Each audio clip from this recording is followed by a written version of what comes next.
करलो थोडा असं मानतो. हे फक्त एखादा स्पोर्ट्समनच म्हणू शकतो, कारण त्याच्यामध्ये तेवढी ताकद आणि तेवढं स्पिरिट असते. आज स्पोर्ट्स डे किंवा त्यांच्या जन्मदिना दिवशी आपण जो कार्यक्रम आयोजित केला त्याबद्दल सर्वप्रथम मी भागवत सर यांचं अभिनंदन करते आणि माझं सर्व प्राध्यापक वर्ग, डॉक्टर राठोड सर, काटे सर, बाकीचे सर्व सहकारी, नॉन टीचिंग स्टाफ, सर्व विद्यार्थ्यांनी विद्यार्थिनींचं पण महाविद्यालयाच्या वतीने इथे स्वागत करते. आपण जर आज बघितलं तर सगळ्यांना खरं म्हणजे ह्यावेळेला आता टेलिव्हिजनमुळं किंवा सगळं थोडं सोशल मीडियाच्या थोडं त्याच्यामुळं सगळ्यांनाच आपल्याला गेम्स बघायला मिळाले आणि बऱ्यापैकी ऑलिम्पिक्सची चर्चा आणि ऑलिम्पिक गेम्स ह्यावेळेला सगळ्यांनी बघितली गेली आणि आपल्या लक्षात आलं की आपल्या भारताची सध्याची गेम्स मधली किंवा स्पोर्ट्स मधली पोझिशन काय आहे ते. सरांनी मला सांगितलं की तुम्ही थोडं मोटिवेशनल सांगा विद्यार्थ्यांना म्हणून, आणि म्हणून मोटिवेशनल मी पहिल्यांदा बोलणार आहे की तुम्हाला हे माहिती आहे का की चंदू चॅम्पियन पिक्चर एक आला, फिल्म आला हिंदीमध्ये, त्याचं नाव कुणाला माहिती आहे किंवा कुणी बघितला तो बोटवर करायचं, कुणी बघितलं असेल तर. चंदू चॅम्पियन नावाचा पिक्चर आता अलीकडच्या काळात गेल्या काही महिन्यांमध्ये हा हे झाला, तर तो पिक्चर कुणी बघितलाय का किंवा त्याचं नाव कुणाला माहिती आहे का? तर ते तुम्हाला माहिती असणं खूप गरजेचं आहे, कारण तो पिक्चर ज्या व्यक्तीवरती काढला गेला ती व्यक्ती आपल्या सांगली जिल्ह्यातील आणि ती पेठ या गावची, की जे माझं गाव आहे त्या गावातील एक खेळाडू की ज्याचं नाव पेटकर, मुरलीकांत पेटकर हा खेळाडू, म्हणजे तो मुलगा की ज्याला कुस्तीची आवड होती. तो जन्माला आला पेठमध्ये, लहान असताना कुस्ती खेळणं शिकायचं होतं त्याला, पण गरिबी असल्यामुळे घरची त्याला परमिशन मिळत नव्हती, परवानगी मिळत नव्हती, म्हणून तो एका ठिकाणी जिथं कुस्ती शिकवली जायची तिथं त्या लोकांना जे रबडी वगैरे बनवतात, जे पेय बनवतात ते तयार करण्याचं काम करू लागला. त्यासाठी तो तिथे राहिला आणि ते पेय बनवत होता आणि तो ते खेळाडूंना द्यायचा. पण खेळाडूंना देता देता ते शिल्लक राहिलेलं पेय तो स्वतः प्यायचा आणि बघून बघून कुस्तीचे डाव स्वतः एकटाच तो प्रॅक्टिस करायचा. पण एकदा असंच तो पेय पित असताना एका खेळाडूनं बघितलं आणि त्याची चुगली केली, त्याची तक्रार केली. तक्रार केल्यामुळे त्याला तिथून काढलं गेलं.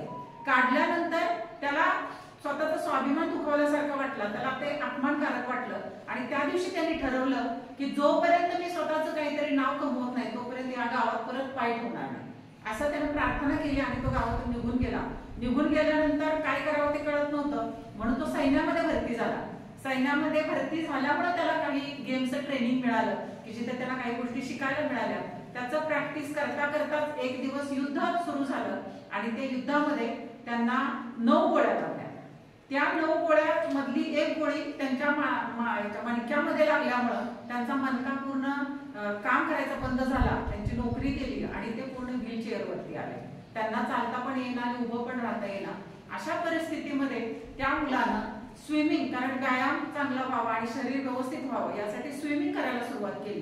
ते स्विमिंग करता करता ते स्विमिंग चॅम्पियन झाले आणि 1972 साली जे पॅराऑलिम्पिक स्पर्धा भरवल्या गेल्या जर्मनीमध्ये त्यात त्यांनी भाग घेतला आणि आपल्या भारताला सगळ्यात पहिलं मेडल इंटरनॅशनलचं आणि सगळ्यात पहिलं गोल्ड मेडल त्यांनी मिळवून दिलं. हा इतिहास त्यांच्या नावावर काढला गेला. त्यानंतर ते मला सुद्धा माहिती झालं, म्हणजे मी त्या गावात असून सुद्धा मला हे माहित नव्हतं. कार्तिक आर्यननं त्या पिक्चर मध्ये काम केलेलं आहे आणि तो पिक्चर काढलेला आहे. आपण एखाद्या दिवशी आपल्या विद्यार्थ्यांना तो पिक्चर दाखवण्याची पण काहीतरी सोय करू. तर एवढी मोठी इन्स्पिरेशन तुम्ही लक्षात घ्या की त्यांचा गेम हा स्विमिंग हा गेम नव्हता, तरी पण त्यांनी स्विमिंग मध्ये गोल्ड मेडल मिळवलं. म्हणजे एखाद्या मुलानं जर ठरवलं किंवा एखाद्या मुलीनं जर ठरवलं तर ती काय करू शकते शून्यातून, याचं फार मोठं इन्स्पिरेशन याच्यामध्ये आपल्याला बघायला मिळतं. आता आपण ऑलिम्पिक वरती जर बघा, म्हणजे ऑलिम्पिक एवढ्यासाठी की आताची परिस्थिती आपली इंटरनॅशनलला बाकीच्या देशांची काय आहे आणि आपल्या देशाची काय आहे, जर आपल्याला तुलना करायची झाली तर आपल्याला ऑलिम्पिक गेमचा विचार करावा लागेल इंटरनॅशनलला. आज जर बघितलं तर आपल्याला 6 मेडल्स मिळाले, त्याबद्दल आपल्याला सगळ्यांना खूप अभिमान वाटला. आपण सगळेच जण तिकडे लक्ष देऊन होतो.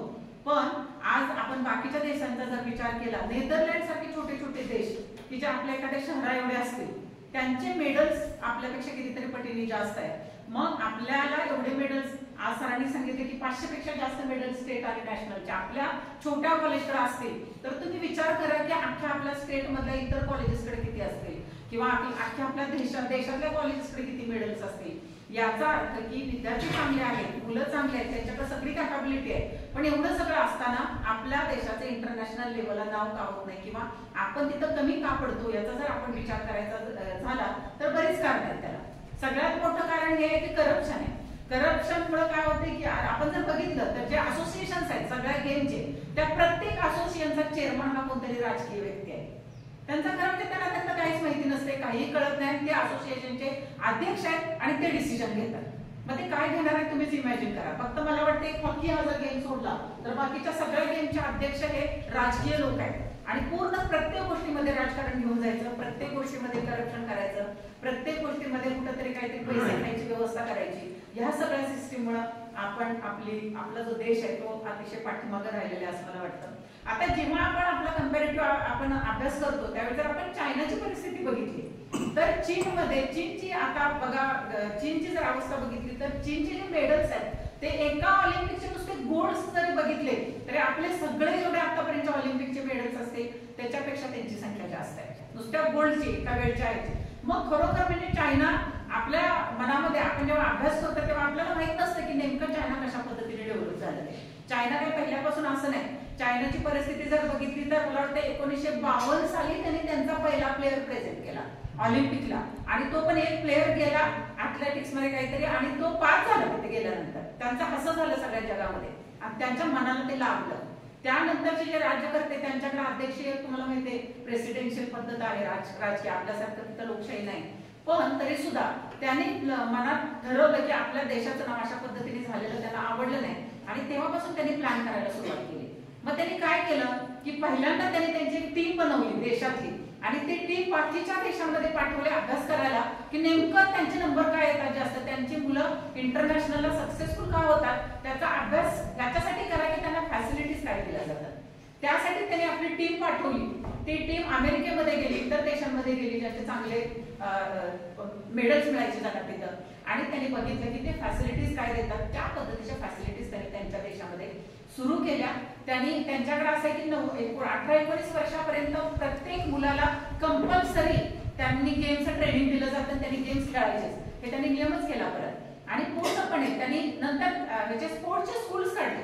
त्या स्कूल्समध्ये म्हणजे लहानपणापासूनच मुलांना ज्यांना आवड आहे स्पोर्ट्सची त्यांना फक्त स्पोर्ट्स शिकवले जातात आणि स्पोर्ट्स शिकवल्यानंतर पण त्यांच्या असं लक्षात आलं की मुलांची तेवढी हे होत नाही, त्यांच्यामध्ये इंटरेस्ट तेवढा डेव्हलप होत नाही किंवा घरच्यांचा पण तेवढा इंटरेस्ट डेव्हलप होत नाही. मग ते अजून त्याच्या पुढे जाऊन असं केलं की जो मुलगा स्पोर्ट्समध्ये त्याच्या घरच्यांना फंडिंग करायला सुरुवात केली. कारण शेवटी असं असते की कुठलाही मुलगा हा यशस्वी होणं, त्याच्या पायावर उभा राहणं हे गरजेची गोष्ट असते, त्याच्यावर त्याचं कुटुंब अवलंबून असतं. मुलगा आपल्याकडची अवस्था आपण फक्त स्पोर्ट्समध्ये का जात नाहीत मुलं ते, कारण त्याला करिअरच नसतं. तो स्पोर्ट्समध्ये गेला, काही मुलांना फक्त नोकऱ्या मिळतात ठीक आहे आधी नॅशनल किंवा स्टेट वगैरे खेळल्यानंतर, पण ती बोटावर मोजणे इतकी असतात. बाकीच्या मुलांचं काय, बाकीच्या मुलांचं स्पोर्ट्सच्या नादामध्ये मग इकडे अभ्यासाकडे दुर्लक्ष झालं तर धड त्यांना दुसऱ्या पण डिग्र्या मिळत नाही आणि परत ते अनसक्सेसफुल होतात आणि हा धोका पालकांना जास्त वाटतो म्हणून ते त्यांना स्पोर्ट्समध्ये पाठवत नाही. मग ह्याच्यासाठी चायनाने ही व्यवस्था केली की त्याच्या घरच्यांना फंडिंग करायचं मुलं स्पोर्ट्समध्ये आल्यानंतर, म्हणजे त्यांचा प्रश्नच मिटला बाकीच्या सगळ्या गोष्टींचा आणि ते त्याच्यावरती फोकस करू लागले आणि अशामुळे चायनाची परिस्थिती स्पोर्ट्स मधली सुधारली. बऱ्याच गोष्टींचं त्यांनी तिथं प्लॅनिंग केले. पण मी हे सांगू इच्छिते की हे सगळं करत असताना चायना बऱ्याच गोष्टी का करू शकला, कारण त्यांची इकॉनॉमी त्यांनी पहिल्यांदा सुधारली. चायनाची इकॉनॉमी अशी होती का, आज जेव्हा आपण फक्त तुम्हाला सगळ्यांना माहिती आहे चायना मेड अख्ख्या जगामध्ये असतात. आपल्या देशामध्ये कुठला सण आला त्या सणाच्या आधी कितीतरी महिने त्यांच्याकडे त्या सगळ्या वस्तू बनलेल्या असतात. आपले सगळे भारतीय सण ज्या पद्धतीने आपण आधी राख्या रक्षाबंधन आली की त्या सगळ्या राख्या चायनामधून येतात बऱ्याचशा मॅक्झिमम आणि तिथं त्या बऱ्याच दिवस आधीपासून बनवल्या जातात. असे सगळे आपले सण त्यांनी कॅप्चर केलेले आहेत आणि तिथे ते बनवलं जातं आणि जे स्पोर्ट्समध्ये त्यांनी इन्फ्रास्ट्रक्चर दिलं, स्पोर्ट्समध्ये ज्या फॅसिलिटी दिल्या त्या केवळ यामुळे देऊ शकले की त्याच्या अर्थव्यवस्था त्यांनी सुधारली. मग चायनाची अर्थव्यवस्था कशी काय सुधारली, चायना पहिल्यापासूनच श्रीमंत होता का, तर अजिबात नाही. चायनाच्या अशी परिस्थिती होती की 40 वर्षापूर्वीचा जो पिरियड बघितला की ज्यावेळी आपल्या देशामध्ये इंदिरा गांधींचं सरकार होतं त्यावेळी चायनामध्ये 77 कोटी लोक हे दारिद्र्य रेषेखाली. आता दारिद्र्य रेषेखाली कशाला म्हणायचं तर त्याचे इंटरनॅशनलचे मापदंड ठरलेले आहेत. म्हणजे एका व्यक्तीचा दिवसाचा इन्कम, बोलायचं नाही कोणी बरं का, बोलायचं असेल तर पुढे नंतर बोला, एका दिवसाचा पर कॅपिटा म्हणजे एका व्यक्तीचा एका दिवसाचा इन्कम जर $1.9 म्हणजे त्या काळच्या याच्यामध्ये की 150 रुपयामध्ये सांगायचं झालं तर त्याच्यापेक्षा जर कमी असेल तर तो व्यक्ती दारिद्र्य रेषेखाली, असं त्याचं एक ठरलेलं गणित आहे. तर त्या काळात 77 कोटी लोक दारिद्र्य रेषेखाली होती चायनाची. आणि त्यानंतर त्यांनी अशा पद्धतीचे प्लॅन तयार केले की ज्याच्यामुळे पर कॅपिटा इन्कम हा सुधारला पाहिजे चायनाचा. आणि त्यांना सक्सेस मिळालं. जे राज्यकर्ते होऊन गेले, आता आपल्याला माहिती आहे की जिनपिंग आता त्यांच्याकडे आहेत, तर त्याच्या आधीचे 2 जे राज्यकर्ते होते त्यांनी सुद्धा खूप चांगल्या पद्धतीचं काम केलं. आणि 2012ला त्यांच्याकडे फक्त 9 कोटी लोक ही दारिद्र्य रेषेखाली राहिली. आणि आजची परिस्थिती अशी आहे की ते अभिमानानं सांगतात जगामध्ये की आमच्याकडे एकही गरीब नाही. आणि त्यांनी स्वतःचं मापदंड असं केलंय, इंटरनॅशनलला $1.9 आहेत, त्यांनी स्वतः $2.3 ही लेवल ठरवलेली आहे. आणि त्याच्या म्हणजे साधारण ₹250 वगैरे असते की त्याच्यापेक्षा वरती त्यांचं इन्कम प्रत्येकाचं आहे दिवसाचं. आणि पुढचा प्लॅन पण त्यांनी तयार केलाय की 2025 साली प्रत्येकाचा पर कॅपिटा इन्कम हा काही हजारांमध्ये असणार आहे. हे त्यांचं प्लॅनिंग आहे, त्या पद्धतीने ते सक्सेसफुल होऊ लागलेले आहे. मग असं का झालं? आपल्या देशामध्ये त्या काळामध्ये इंदिरा गांधी पण घोषणा देत होत्या की गरिबी हटाव. आणि आज आपण जर बघितलं, गरिबांना हे द्या, गरिबांना ते द्या, गरिबांना फुकट द्या, गरिबांना सगळं प्रोव्हाइड करा. का गरीब तयार करायचे आहेत का आपल्याला? सगळे गरीबच राहावेत ही आपल्या अपेक्षा आहे का राज्यकर्त्यांच्या आपल्या? मी अतिशय जबाबदारीनं हे सांगेन तुम्हाला की आपल्या सगळ्यांना, सगळ्या भारतातल्या जनतेला अधिकार आहे की ग्लोरियस चांगलं आयुष्य जगायचा, की जे चायनामधल्या प्रत्येकाला मिळतं, जगातल्या इतर डेव्हलप्ड कंट्रीतल्या प्रत्येकाला मिळतं, की जे श्रीमंतीचं आयुष्य जगतात प्रत्येक जण देशातले. मी मुद्दाम अमेरिकेशी तुलना करत नाही, कारण परत लोक म्हणतात की अमेरिकेची पॉप्युलेशन कमी आहे. मी चायनाची तुलना करते, कारण चायनाचं पॉप्युलेशन आपल्यापेक्षा जास्त होतं. चायनाची गरिबी आपल्यापेक्षा जास्त गरीब लोक होती. 40 वर्षांमध्ये असा काही त्यांनी हे केलं की ज्याच्यामुळे 40 वर्षांमध्ये त्यांची गरिबी श्रीमंतीमध्ये कन्वर्ट झाली. ते आपल्या लक्षात घेतलं पाहिजे. आणि ह्या सगळ्याला जबाबदार केवळ आपले राज्यकर्ते. मी कुठल्याही राजकीय पक्षाच्या बाजूने बोलत नाही. जे सगळे पक्ष आहेत त्या सगळ्या पक्षामध्ये काम करणारी सगळी राजकीय लोक ज्या पद्धतीने आता काम करतात, ज्या पद्धतीचा भ्रष्टाचार वाढायला लागलाय, त्या सगळ्याला जबाबदार ही लोक आहेत. कारण जर चायनामध्ये एक व्यक्ती एवढा बदल घडवून आणू शकत असेल तर आपल्या देशामध्ये एवढी सगळी बौद्धिक आपली पात्रता असताना, जगामध्ये आपल्या मुलांचा एवढा डंका वाजत असताना, अशी एवढी पोरं सगळी एवढी सगळी स्पोर्ट्स मध्ये प्रत्येक देशामध्ये प्रत्येक गावागावामध्ये की असताना सुद्धा आपला देश पाठीमागे का राहतो याची कारण आपल्याला शोधावी लागतील आणि ते मोडून काढावं लागेल. आजची परिस्थिती अशी आहे की सगळेच राजकारणी कसे आहेत ते तुम्हाला सांगायची गरज नाही. तुम्ही बातम्या बघत असाल, त्याला काही अर्थच राहिलेला नाही. ठराविक घराण्यांमधून त्यांनी यायचं आणि फक्त लुटायचं. किती लुटायचं त्याला काही प्रमाण नाही. कुणीही विचार करत नाही की इथल्या जनतेचा. फक्त फुकट द्या, गरीब गरीब गरीब गरीब. अरे गरीब म्हणताना लाज वाटायला पाहिजे आपल्याला इतक्या वर्षानंतर. का गरीब आहेत आपल्या देशामध्ये लोक? गरीब पाला श्रीमंत कधी बनवणार? गरीबी होणार नाही. ही भाषा जी चायनानं वापरली ती आपण का नाही वापरणार? मग त्यांच्या पॉलिसीज आपल्याला, त्यांनी काय केलं नेमकं मग गरिबी दूर करायला? चायनानं काय केलं की त्याने अशा पद्धतीचे प्लॅन तयार केले. त्यांनी पहिलं एक लक्षात घेतलं की खेडी सुधारली पाहिजे. खेड्यातली माणसे शहरात नाही आली पाहिजे, जे गांधीजींनी सांगितलेलं होतं आपल्याकडं त्या काळामध्ये. मग त्यासाठी त्यांनी काय केलं की खेड्यांच्या सभोवती मोठे मोठे कॉम्प्लेक्स मॉल उभा केले त्यांनी शासकीय खर्चाने. आणि इमारती पण उभा केल्या. इमारती मोठ्या उभा केल्या. तिथल्या लोकांना त्या शासनामार्फत त्यांना फ्लॅट्स दिले राहायला आणि काम दिलं त्या मॉलमध्ये. अशा पद्धतीचं त्यांच्या हाताला काम दिलं. इंडस्ट्रियलायझेशन मध्ये एवढे चांगले त्यांचे हे आहे की खूप चांगले नियम आहेत. तुम्ही अगदी एखादा विद्यार्थी प्रोजेक्ट करायचा झाला तर त्यांच्याकडे पॉलिसीज अशा आहेत की एखादी इंडस्ट्री तुम्हाला सगळं इन्फ्रास्ट्रक्चर प्रोव्हाइड करतं. तुम्हाला एक प्रोडक्ट समजा इलेक्ट्रॉनिक्स तयार करणारा, एखादा इलेक्ट्रॉनिक्स इन्स्ट्रुमेंट, तुमचे हेडफोन वगैरे तयार करणारा एखादा इंजिनिअरिंगचा मुलगा आहे, त्याला हेडफोन तयार करायचा आहे. मग त्याला तो काय आता सगळं साहित्य आणून करू शकत नाही, त्याची परिस्थिती नसते. तर त्याला इन्फ्रास्ट्रक्चर सगळं एखादी इंडस्ट्री प्रोव्हाइड करते. असे रिलेशन्स इंडस्ट्रीज आणि गव्हर्नमेंटचे आहेत. आणि त्याला लागणारे पैसे हे गव्हर्नमेंट देतं त्या मुलांना. तो प्रोडक्ट तयार एकच करत नाही, तो नंबर ऑफ प्रोडक्ट तयार करतो, 500 वगैरे असे. ते सॅम्पल म्हणून तो देतो, तो फुकट देत नाही. सॅम्पल सुद्धा पैसे देऊन विकत घेतले जातात दुकानांमध्ये आणि त्या मुलाला त्याचा फायदा करून दिला जातो. मग ती इंडस्ट्री त्या मुलाला का मदत करते? तर त्याने असं गृहीत धरलेलं असते की उद्या हा विद्यार्थी ज्या वेळेला बाहेर येऊन एखादी स्वतःचं स्मॉल स्केल इंडस्ट्री करेल तेव्हा तो माझा ग्राहक झाला पाहिजे, त्यानं माझ्याकडे आलं पाहिजे. हा बेस लक्षात ठेवून इंडस्ट्रीज त्याला मदत करतात. आणि जेव्हा एखादा इंडस्ट्रियलिस्ट इंडस्ट्री उभा करतो त्यावेळी गव्हर्नमेंट हे जणू काय ते गव्हर्नमेंटचं स्वतःचं काम आहे अशा पद्धतीने त्या इंडस्ट्रियलिस्टला मदत करत असते. सगळ्या पद्धतीचे सगळं त्यांची कुठलीही कामं रखडली नाही पाहिजे यासाठी त्यांची पॉलिसीज आहेत. त्यांना सगळं इझिली अवेलेबल झालं पाहिजे यासाठी त्यांच्या पॉलिसीज आहेत. आणि हे सगळं त्यांनी बेस पासून केल्यामुळं, केवळ ते डोक्यात ठेवून केल्यामुळं त्यांच्याकडं आता अशा पद्धतीचं इन्फ्रास्ट्रक्चर हे सगळं तयार झाले की प्रत्येकाला काम अवेलेबल आहे, प्रत्येकाला पैसे मिळतात.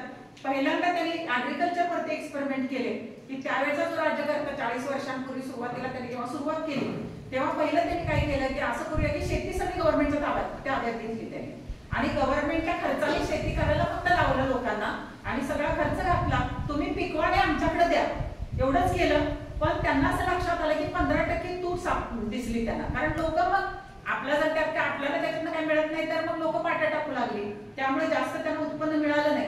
परत पॉलिसी बदलली त्यांनी, सगळ्या शेती त्यांना देऊन टाकल्या आणि नंतर त्यांनी असं केलं की तुम्ही शेती पिकवा, तुम्हाला सगळं लागणारं मटेरियल लागणारं सगळं फंडिंग आम्ही करतो, फक्त तुम्ही पिकवल्यानंतर ठराविक एक त्यातली जी अमाऊंट आहे शेतीची ती तुम्ही तुमच्याकडे ठेवून घ्या, त्याच्यापेक्षा जे जास्त पिकतंय ते गव्हर्नमेंटकडे जमा करा, गव्हर्नमेंट रेटने त्यांनी ते घ्यायचं, त्यांना पैसे द्यायचे त्याचे. ही पॉलिसी त्यांच्याकडे लागू झाली आणि सगळे शेतकऱ्यांनी एवढं चांगलं काम केलं की खूप उत्पन्न मिळवलं आणि ती पॉलिसी त्यांच्याकडे खूप चांगल्या पद्धतीने चालली.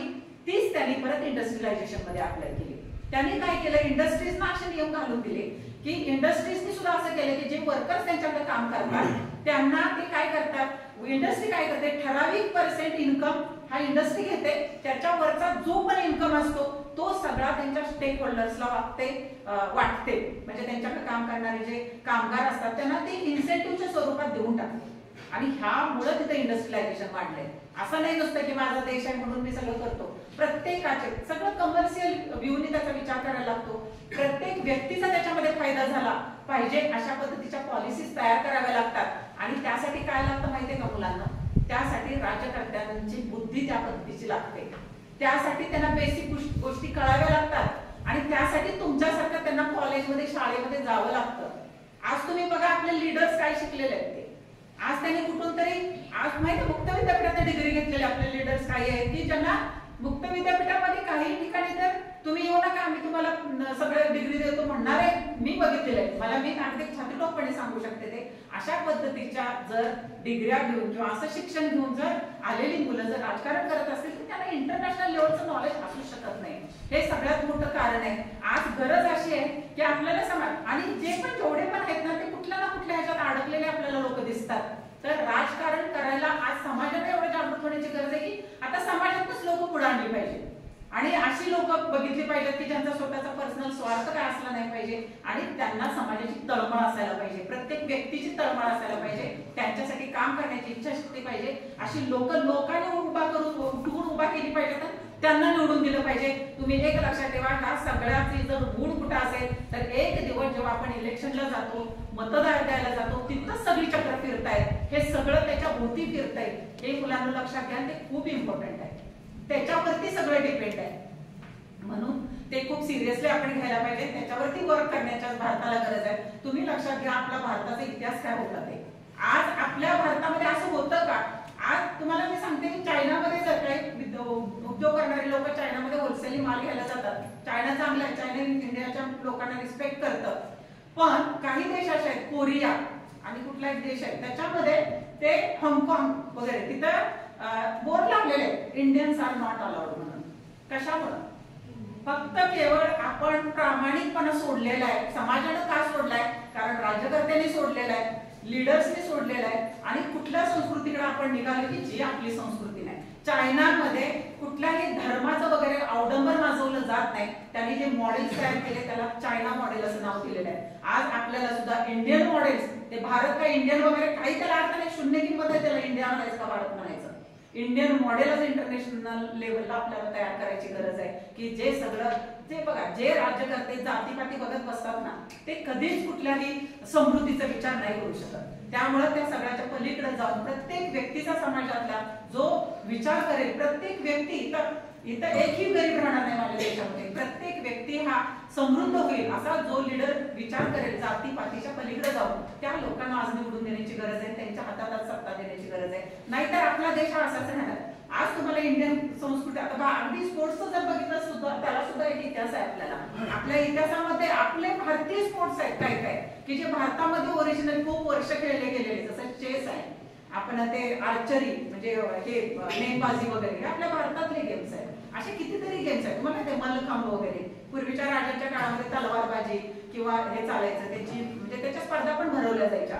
ह्या हजारो वर्षांपूर्वी 7-8 हजार वर्षांपासूनचा आपल्याला तो इतिहास आहे की तेव्हापासून आपल्याकडे गेम्स वगैरे आहेत, ह्या सगळ्या गोष्टी आहेत. आणि तुम्हाला सांगते की जेव्हा आपल्या भारतामध्ये गझनी आला, गझनी बरोबर एक व्यक्ती आली, त्याचं नाव अल्बेरुनी नावाचं ते रायटर होते, ते लिहायचे, ते भारतामध्ये आले 1000 साली ते आले. त्याने एक ग्रंथ लिहिलाय, त्याचं नाव आहे किताबुल हिंद नावाचा एक ग्रंथ लिहिलाय. त्याच्यामध्ये त्यांनी उल्लेख केलेला आहे भारतीय लोकांचा, भारतीय लोक कसे आहेत ते. तर त्यांनी खूप चांगलं वर्णन केलंय की जगाला सगळ्या प्रामाणिकपणाचा जर का पुरावा द्यायचा असेल किंवा उदाहरण द्यायचं असेल तर ते भारतीय लोकांचं द्यावं, असं त्याच्यामध्ये त्यांनी म्हटलेलं आहे. भारतातली लोक खूप शांत, संयमी आणि अतिशय चांगल्या वृत्तीची लोक आहेत. भारतातले खूप प्रामाणिक आहेत. ते दिलेला शब्द पाळण्यासाठी जगामध्ये म्हणजे त्यांच्या एवढं कुणीच प्रामाणिक नाही. त्यांनी म्हटले घराला कुलप लावली जात नाहीत तरी पण सोन्याचा धूर या भारतामध्ये निघतोय, असं वर्णन 1000 साली त्यांनी त्या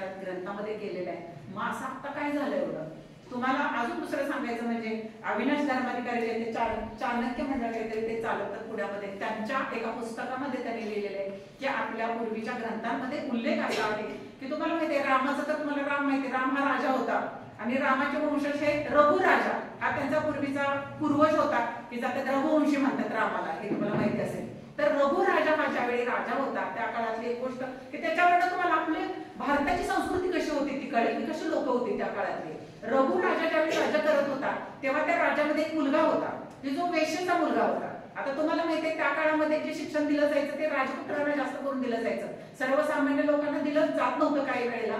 तर तो वेश्येचा मुलगा होता, त्याला मात्र शिक्षण घ्यायचं होतं गुरूंकडनं, म्हणून तो गुरूंकडे गेला आश्रमामध्ये आणि त्यांना म्हणाला, गुरूंना सांगितलं की मला असं असं शिक्षण घ्यायचंय राजपुत्रांसारखं. तर गुरुने त्याला त्याची ओळख विचारली आणि ती ओळख त्यांनी व्यवस्थित सांगितली जी आहे ती की असा असा मी वेश्येचा मुलगा आहे वगैरे. आणि त्या गुरुंना छान म्हटलं की हा मुलगा खरं बोलला, प्रामाणिक आहे हा, आणि त्याला अलाउड केलं त्यांनी की तुला मी शिक्षण देतो म्हणाले. त्याला शिक्षण दिलं. शिक्षण झाल्यानंतर त्याला खूप छान वाटलं की गुरुने आपल्याला म्हणजे देत ना, बाकीचे देत नाहीत पण त्यांनी मला शिक्षण दिलं आणि त्यांचे आभार कसे मानावे म्हणून त्यांनी गुरुदक्षिणा म्हटले, गुरु तुम्ही मागा मला तुम्हाला गुरुदक्षिणा द्यायची. तर आता त्यांना माहिती होतं की या मुलाची परिस्थिती काय आहे. ते म्हणाले की ठीक आहे तू मला एक त्यावेळी जे काय म्हणतो त्याला एक नाणं मुद्रा, एक मुद्रा मला तू दे तुझ्या समाधानासाठी. तर नाही म्हटलं मी एक मुद्रा नाही देणार, मला तुम्हाला काहीतरी खूप द्यायचं आहे की तुम्ही एक मुद्रा नका मागून माझा अपमान करू, तुम्ही खूप मागा मला काहीतरी, मला गुरुदक्षिणा तुम्हाला चांगली द्यायची आहे. मग ते चेष्टेने त्याला म्हणाले ठीक आहे तू मला 3 लाख सुवर्ण मुद्रा दे असं म्हणाले. आणि त्याला माहित होतं की 3 लाख सुवर्ण मुद्रा हा करू शकणार नाही, पण ते म्हणाले चेष्टेने. तो म्हणाला ठीक आहे. मी त्यांना म्हणाला आला. आता त्याने विचार केला की 3 लाख सुवर्ण मुद्रा कुठून आणायच्या गुरुंना द्यायला. त्यावेळी रघुराजा हा राजा होता, पण आपला राजा आहे, राजाकडे जाऊया आपण, राजा चांगला आहे, राजा नक्की आपल्याला देईल. राजाकडे गेला तो रघुराजा, त्यांना सगळी स्टोरी सांगितली, मला असं असं गुरुंना 3 लाख मुद्रा द्यायचे आणि तुम्ही मला त्या द्या. आता असा प्रॉब्लेम होता की रघुराजांकडे पण तेवढा मुद्रा नव्हता ऍक्च्युली, पण ते म्हणले की दिला पाहिजे, मी राजा आहे तर मला ह्या मुलाला मदत केली पाहिजे. मग त्यांनी विचार केला आणि आता काय करायचं, तर त्यांच्या सैनिकांना त्यांनी अशी आज्ञा दिली की शेजारी कुबेर राजा होता. कुबेर तुम्ही ऐकून आहे ना, तो कुबेर राजा होता त्यावेळेला आणि तो खूप असा म्हणजे श्रीमंत होता, त्याच्याकडे खूप धनसंपत्ती होती. तुम्ही कुबेरावर आक्रमण करा आणि त्यांच्याकडून 3 लाखाच्या मुद्रा घेऊन या म्हणून त्यांनी त्यांच्या सैनिकांना आज्ञा दिली. सैनिक आक्रमण करायला गेले पण तो एवढा समृद्ध होता की त्यांना तिथल्या तिथंच त्यांनी थांबवलं आणि ते म्हणाले माझ्यावर त्यांनी का आक्रमण केलं, कारण रघुराजा असा होता की त्याला शक्यच नाही की हा राजा माझ्यावर आक्रमण करेल. म्हणून त्यांनी चौकशी केली की तुम्ही माझ्यावर आक्रमण का केलं. त्यांनी सांगितलं की मला 3 लाख सुवर्ण मुद्रा पाहिजे, त्या मुलाला मला द्यायचे. अहो म्हटले मग तुम्ही सांगितलं असतं तर मी अशाच दिल्या असत्या. त्यांनी सोन्याचा पाऊस पडला असता त्याच्यात वर्णन आहे, म्हणजे त्यांनी त्यांच्यावर उधळण केली मुद्रांची तुम्हाला आणि खूप मुद्रा टाकल्या, तुम्हाला ह्यातल्या मोजून घ्या किती घ्यायचे ते म्हणून सांगितलं. त्यांनी 3 लाख मुद्रा मोजून घेतल्या. राहिलेल्या मुद्रा त्यांना म्हणाले तुम्ही परत घ्या. तर कुबेर म्हणाला हा कुबेर आहे, दिलेलं मी परत घेत नाही म्हणाला. आणि ते मग त्याच्यावर तिथं त्यांचं हे सुरू झालं की मग ते म्हणले आम्ही पण देणार नाही, म्हणले आम्हाला एवढ्याची गरजच नाही, आम्हाला 3 लाखच मुद्रा पाहिजे, आम्हाला नकोच जागा. म्हणजे तुम्ही ह्याच्यावर विचार करा की भारताची संस्कृती काय होती, राजे कसे होते, राजाची प्रजा कशी होती, आणि हे इतिहास आहे आपला. असं असताना आजची परिस्थिती, आज आपण जर बघितलं इंडियन्स आर नॉट अलाउड. इथं मुंबईमध्ये पण बोर्ड लावले होते, म्हणजे तुम्हाला माहिती असेल त्याच्यावरती फार मोठा धुमासन झाला, बाहेरच्या स्टेटमध्ये आणि मग महाराष्ट्रातले लोक अलाउड आहेत म्हणून लावलं होतं. तर आज आपण कुठे निघालो, त्याला काढणं काय आहे त्याचा विचार करण्याची गरज आहे. कारण हे जर असंच चालू राहिलं तर नुसतं आपण शेजापाजाला नाव देऊन द्यायचं नाही आणि कुठेतरी हिंदू मुस्लिम करत बसायचं, ह्यानी आपला देश संपणार नाही. देश संपणार आहे फक्त इथल्या लोकांच्या स्फूर्तीमुळे, की ज्यांना कल्चर राहिलेलं नाही कुठलं. आपली संस्कृती काय होती, प्रामाणिकपणा हा चायनामध्ये त्यांनी शिकवला गेला, लोकांच्या मनामनात भरवला गेला. ते आपण एक ऍडव्हर्टाईज बघतो की नाही, की ते हिंदीमध्ये आहे बघा, की जीत के लिए नाही, जीत के गीत के लिए. तर खूप छान मेसेज आहे तो, की म्हणजे जी एखाद्या जिंकल्यानंतर स्पोर्ट्स मध्ये तुम्हाला माहिती आहे की भारताचं राष्ट्रगीत लावलं जातं तिथं. म्हणजे याचा अर्थ आम्हाला विक्ट्री मिळवायची ती फक्त आमच्या राष्ट्रगीतासाठी मिळवायचे, देशासाठी मिळवायचे. पण ही घेण्यासाठी आधी पहिल्यांदा लोकांना समृद्ध बनवण्याची गरज आहे. समृद्ध बनवताच त्यांना आपला देशाभिमान शिकवता स्वाभिमान, प्रामाणिकपणा ह्या गोष्टी त्यांच्या थिंकिंग म्हणजे त्यांच्या विचारामध्ये, वागण्यामध्ये आल्याशिवाय आपल्या देशाची प्रगती होणार नाही. जी खरी आपली भारतीय संस्कृती होती ती परत एकदा येण्याची गरज आहे, की त्यानंतरच हे सगळं होऊ शकतं. आणि म्हणून या दिनाच्या निमित्ताने तुम्हाला बऱ्याच हेच संदेश द्यायचे फक्त, की हे आज आपण शिकलेली लोक म्हणून, कारण शिकलेले लोक एकतर पहिला म्हणजे एज्युकेटेड, खरंच हुशार, प्रामाणिक, समाजाबद्दल त्यांची काय या सगळ्या गोष्टी बघूनच लोकांना प्रतिनिधी म्हणून आज दिलं गेलं तरच आपला देश साबूत राहणार आहे, नाहीतर चोरांच्या हातामध्ये कारभार दिल्यासारखं होणार आहे. आज जे चाललंय ते अतिशय वाईट चाललेलं आहे. अजिबात आपण त्यांचं ठीक आहे की भारताची प्रगती झाली, पण ज्या पद्धतीने व्हायला पाहिजे त्या पद्धतीने अजिबात झालेली नाही. खूप स्लो स्पीडनी झाले, कितीतरी जास्त स्पीडनी. भारताचे टॅलेंट एवढं आहे, आज भारतामध्ये एवढी चांगली जनता आहे, एवढी चांगली मुलं आहेत, एवढं चांगली बुद्धी आहे. अगदी छातीलोकपणे लोक सांगतात की जे भारतीय मुलं करतील ना त्यांची जी बुद्धी आहे ना ती जगात कुठं बघायला मिळणार नाही. ही इंटरनॅशनल लेवलला प्रूव्ह झालेलं आहे. असं असताना इथल्या लोकांचं, इथल्या पब्लिकचं जर खच्चीकरण होत असेल तर अशा निमित्ताने आपण आज आपल्याला काय बरं वाटतं का सांगा, की आज चायना, अमेरिका यांच्यापेक्षा पुढे आपण जाऊ शकतो. आपण क्रिकेटमध्ये ते करून दाखवलंय, का गेम मध्ये आपण करून दाखवलंय. प्रत्येक गेम मध्ये, प्रत्येक खेळामध्ये, प्रत्येक गोष्टीमध्ये ते आपण करून दाखवू शकतो. फक्त त्याच्यासाठी पॉलिसीज त्या पद्धतीने आखायला पाहिजे. गव्हर्नमेंटनी पॉलिसी आखण्यासाठी गव्हर्नमेंटमध्ये माणसं, कारण आता काय झालं माहितीये का, आपण बाकी सगळ्या गोष्टी म्हणजे काय म्हणते की त्याला हे उघडत दरवाजा उघडत नाणीला गोळ लावायचा, अशा पद्धतीची अवस्था आपली झाली. की मेन जे पॉलिसी मेकर आहेत ना त्यांना काय येतं काय नाही, त्यांना हे कळतं का नाही. आज आपण इंटरनॅशनल लेवलला एक आपण स्टुडंट्स म्हणून अभ्यास करण्याची गरज आहे. दुसऱ्या देशात काय चाललंय, आपल्या देशात काय चाललंय, आणि आपल्या देशात काय नाही असं होऊ शकत. कितीतरी गोष्टी आहेत. आज मला सांगा तुम्ही, आपला देश का नाही सेफ, आपण सेफ का? आज चोरांच्या टोळ्या फिरतात सगळीकडे. तुम्ही बघितलं ना, तुमच्या इकडे पण कदाचित ऐकलं असेल तुम्ही, चोरी करणारी लोकांच्या टोळ्या आल्यात म्हणून. तर त्या चोरांच्या टोळ्या आल्या, ते का त्याला पोलीस पकडू शकत नाहीत सांगा? बऱ्याच ठिकाणी कधी कधी पोलीस सुद्धा त्यांना सांगलेलं असतात काहीतरी त्यांनी लुटलेले घ्यायचं आणि द्यायचं सोडून वगैरे, अशा जर घटना घडत असतील. अमेरिकेमध्ये पोलिसांना कॅमेरा कंपल्सरी असतो. तो कॅमेरा ऑन नाही ठेवला तर त्याची नोकरी जाते. तो का ऑन ठेवायचा, तर तो काय कन्व्हर्सेशन करतोय पब्लिक बरोबर हे कळायला पाहिजे. कॅमेऱ्याचं रेकॉर्ड बघितलं जातं. आपल्याकडं जे पैसे मागितले जातात किंवा जी लाच घेतली जाते, जे करप्शन चाललंय, हे कंट्रोल होईल का नाही मला सांगा? आपल्या देशाची एवढी परिस्थिती आहे की प्रत्येक पोलिसाला एक कॅमेरा देऊ शकतं गव्हर्नमेंट मार्फत, पण दिला जात नाही. का दिला जात नाही? ह्या सगळ्या गोष्टींचा आपण विचार करण्याची गरज आहे. आज मला सांगा, स्विस बँक आपण कितीतरी वर्षांपासून ऐकतोय. स्विस बँकेत आपल्या देशाचे पैसे आहेत. ते पैसे जास्त करून कुठले आहेत तुम्हालाही चांगलं माहिती आहे. कुठून गेल्या? 2 नंबरचे पैसे सगळे स्विस बँकेत वगैरे गेले. का गेले हो? अमेरिकेमध्ये काय नाही होतं. अमेरिका काय एवढी समृद्ध अर्थव्यवस्था झाली, चायना का झाली? चायनाचा अजून एक तुम्हाला सांगते, त्यांनी काय केलं, आपल्याकडे आपण फेसबुक वापरतो, व्हॉट्सअप वापरतो, त्यांनी त्यांच्या ऍप डेव्हलप केल्या. बिझनेस मध्ये त्यांनी काय केलं तुम्हाला सांगते, की जे प्रोडक्शन करतात, आपल्याकडे प्रश्न पडतो की नाही, समजा तुम्ही विद्यार्थी आहे, तुम्ही एखादा पदार्थ मी मस्त तयार करेन एखादी वस्तू, पण ती घेणार कोण? त्याला मार्केट कुठून आणू? त्यांच्याकडे ती पण व्यवस्था खूप चांगल्या पद्धतीने गव्हर्नमेंटच्या सपोर्टने केली गेली. अलिबाबाचं नाव ऐकलं असेल तुम्ही, alibaba.com. जसं अमेझॉन आहे तशी एक साईट आहे अलिबाबा नावाची, चायनाची, की ज्याच्यावरती त्यांनी असं केलं की जे नवीन बनवलेले सगळे प्रोडक्ट्स हे त्याच्यावरती ठेवायला त्यांनी सुविधा दिली. इंटरनॅशनलला जातात त्यांचे प्रोडक्ट देशाच्या बाहेर जातात सगळे एक्सपोर्टला, ते त्याच्यावरती विकायची व्यवस्था केली गेली. आणि त्यांनी आता आपल्याकडे का होऊ शकत नाही त्याचं कारण तुम्ही बघा. आपल्याकडे काय झालंय, आपण ऍप सगळे अमेरिकेचे वापरतो, फेसबुक किंवा काय. जेव्हा एखादा आपण अकाउंट ओपन करतो बिझनेससाठी त्याचे चार्जेस डॉलरमध्ये असतात, ते आपल्याला परवडत नाही, त्यामुळे आपली कॉस्ट वाढते.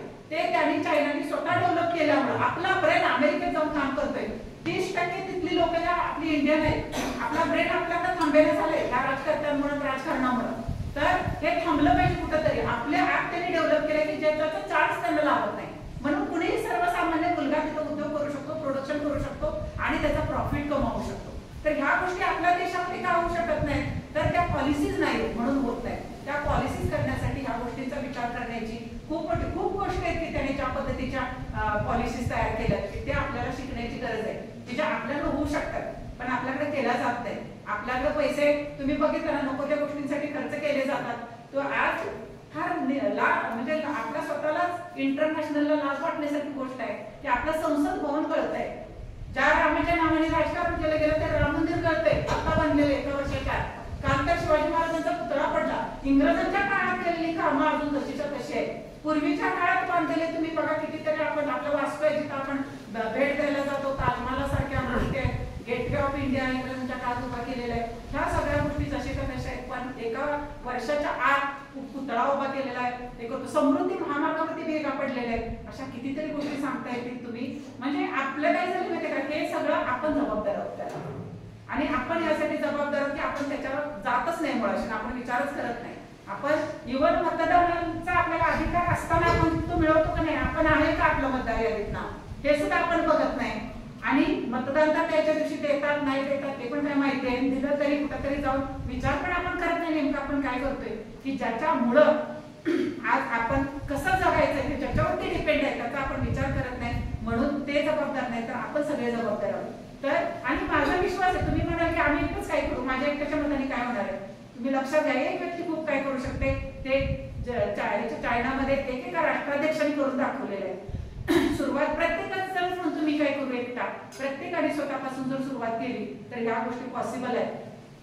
आणि त्या लवकरात लवकर करण्याची गरज आहे, तरच आपल्या देशाचं अंधपतन थांबणार आहे. या स्पोर्ट्स डेच्या निमित्ताने मी एवढंच सांगू इच्छिते. बऱ्याच खूप गोष्टी आहेत की ज्या सांगण्यासारख्या आणि बोलण्यासारख्या. आणि खरोखर म्हणजे ज्या आता अजून एक गोष्ट मुद्दाम सांगायची तुम्हाला, की जे स्विस बँकेचं मगाशी तुम्हाला सांगितलं त्यांच्याकडे नियम आहे. अमेरिका काय महासत्ता आहे, अमेरिका नंतर तयार झालेला आपल्याला हजारो वर्षांचा इतिहास आहे. आज आपल्या भारतामध्ये तुम्ही बघितलं हडप्पा मोहेंजोदडोचा परवा सरांनी तुम्हाला व्हिडिओ दाखवला. त्यांचं जे स्विमिंग पूल आहे ना, त्याचं जे स्ट्रक्चर आहे ते स्ट्रक्चर आता इंटरनॅशनल ज्या स्पर्धा घेतात त्या टाईपचं स्ट्रक्चर आहे ते. आपला देश किती समृद्ध होता आणि किती व्यवस्थित होता ह्याच्यावर तुमच्या लक्षात येईल. जी ऑलिम्पिकची ओथ आहे, जी प्रार्थना आहे, त्याचा आपल्या अथर्ववेदामध्ये त्याचा संदर्भ आहे. त्या अर्थाची ती ओथ आहे. आपल्या देशाची संस्कृती आपण ते त्या अर्थाने ते शिकणं.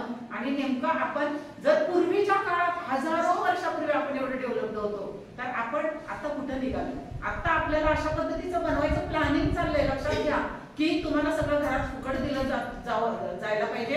तुम्ही काही काम करू नका. वर्क कल्चर मारायचं काम इथं केलं जात आहे. तुम्ही सावध व्हा. तुम्ही काहीतरी मिळतंय म्हणून कुणी खुश होऊ नका. तुम्ही अमेरिकेमध्ये तुम्ही सलग 3 महिने जर काम नाही केलं, तुम्ही जॉब नाही पकडला तर दुसऱ्या देशात ज्या देशात नालं तिकडे पाठवलं जातं, थांबू दिलं जात नाही तिथं. चायनाचं वर्क कल्चर तेच आहे. काम करता कुणी थांबू शकत नाही कारण त्यांच्या पॉलिसी तशा तयार केलेल्या आहेत. आणि आपल्याकडे मात्र काय काम करू नका, तुम्हाला फुकट सगळं देतो, घरात बसा, धान्य फुकट देतो, ते कुठली तरी ती बहीण योजना आणली ती फुकट देतो तुम्हाला घरात बसून पैसे. हे जे केलं जातंय त्याच्यामुळं आज आपल्याला पंगू बनवलं जातंय. आपले हातपाय चांगले असताना आपल्याला फुगड्या दिल्या जातात. जर ही पिढी न काम करता घरात बसून जगली तर पुढची पिढी काय काम करणार आहे तुम्ही विचार करा. आणि आपल्याला मारण्याचा, आपल्याला संपवण्याचा, देश संपवण्याचा उद्योग चाललेला आहे. कुठलंही फुकटचं काही गुण घातलेलं आपल्याला राग आला पाहिजे. फुकट काही दिलं की माझ्या काही मनगटात ताकद नाही का म्हणून मला फुकट द्यायला लागलाय असं म्हटलं पाहिजे. तुम्हाला माहिती शाहू महाराजांच्या काळात त्यांचं एक उदाहरण आहे. एक ती बाई रानातून रात्री ते शेण्या विकत चाललेली होती उन्हातून.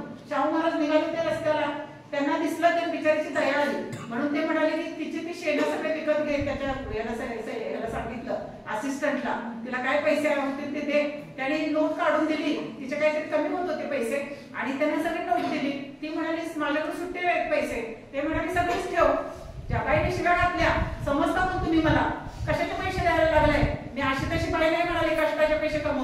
जे माझे आहेत तेवढेच मला द्यायचं, बाकीचे पैसे परत जेवढे आहेत तेवढे मला द्या, माझ्याकडे सुट्टे पैसे नाही म्हणाले आणि तिला राग आला. तो रागच आपल्या मनात येण्याची गरज आहे, हे लक्षात ठेवा. फार खूप तिडकीने मी सांगते, कारण हे गरजेचं आहे. हे नाही झालं ना तर नुसतं शिकून काही सुद्धा, डिग्र्या घेणारे वेगळे, डिग्र्या घेऊन गोल्ड मेडलिस्ट घेऊन उद्या आपल्याला आत्महत्या करायची पाळी आहे. आणि न शिकलेले, त्यांना काही नॉलेज नाही, काही अक्कल नाही, ते आपल्याला गुलामासारखे वागवतील. आपल्या रक्तात गुलामी नाही ही सिद्ध करण्याची आपल्यावरती वेळ आलेली आहे. आणि तुम्ही ह्या गोष्टीचा विचार करा, या पद्धतीचं काम करा. तुमच्याकडे एक्सपेक्टेशन आहे. आज मी माझ्या देशात शिकलेले आहे, खूप वरची डिग्री मी घेतली आहे, तर मला अगदी फार तळमळीनं वाटतं की माझी जबाबदारी आहे की माझ्या देशातली मुलं ह्या पद्धतीची तयार झाली पाहिजे. माझ्या कॉलेजपासून ती सुरुवात व्हावी आणि त्यांनी घराघरात जाऊन जेवढं शक्य आहे तेवढ्यांना साक्षर करावं. साक्षर म्हणजे फक्त लिहिता वाचता येणं नाही, तर विचारांनी साक्षर झालं पाहिजे. ती जबाबदारी तुम्ही स्वीकारावी, त्या पद्धतीचं काम तुम्ही करावं. एकेका व्यक्तीने इतिहास घडवलेला आहे. त्यामुळं शिवाजी महाराजांनी एकट्याने आज आपला देश साबूत ठेवलेला आहे. तुम्ही लक्षात घ्या की ज्याचा पुतळा खाली पाडलाय का, म्हणजे निर्लज्जपणाचा कळस म्हणायला पाहिजे या सगळ्या गोष्टींचा. मला काही वाटत नाही की हे सगळं सांगताना, कारण हे फार वाईट परिस्थितीत सगळी निर्माण व्हायला लागली. कुणाला त्यांनाच कळलं झालंय प्रत्येकाला की मला वाटते काही दिवसांनी विचारलं तर कुठल्या पक्षात कोण काम करत होतं, त्यांना इतिहास आठवायचं बंद होईल, अशा पद्धतीची परिस्थिती निर्माण झाली आहे. फक्त त्यांना राज्याच्या देशाच्या तिजोरीच्या चाव्या पाहिजे, स्वतःची मनमानी करायला, स्वतःचा स्वार्थ साधायला. बाकी त्यांना जनतेशी वगैरे काही देणं घेणं दिसत नाही. जे पण त्यांनी प्लॅन केले ते एका प्रकारचं तुम्हाला दिलेली लाचच आहे, असं मला ते वाटतं. म्हणजे माझं वैयक्तिक मत आहे ते की हे पूर्ण चुकीचं आहे, त्याचा विचार करायला पाहिजे. कुठलाच पक्ष मी म्हणणार नाही की, कारण मला तर सगळ्या पॉलिसी चुकीच्या प्रत्येकाच्या दिसतात. त्यामुळं माझं तर असं मत आहे की जनतेतनं नवीन लीडर्स तयार व्हायला पाहिजे आणि जनतेने त्याला सपोर्ट करायला पाहिजे, तरच आपला देश वाचेल. असे यानिमित्ताने मी सांगते आणि थांबते.